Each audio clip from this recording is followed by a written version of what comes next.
നിങ്ങൾ ഓലക്കൂടിൽ താമസിച്ചിട്ടുണ്ടോ? എൻ്റെ 5ാം ക്ലാസ് വരെ അവിടെയാണ്. പിന്നെ ഒരു ഷീറ്റിട്ട വീട്.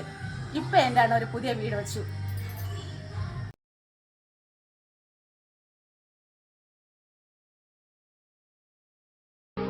കഴിഞ്ഞ ഒരുപാട് നാളുകളായി ഞാൻ കാണുന്ന എന്റെ സ്വപ്നത്തിലേക്കാണ് എന്റെ കുടുംബം, എന്റെ സ്വപ്നം, എന്റെ സ്വർഗരാജ്യം.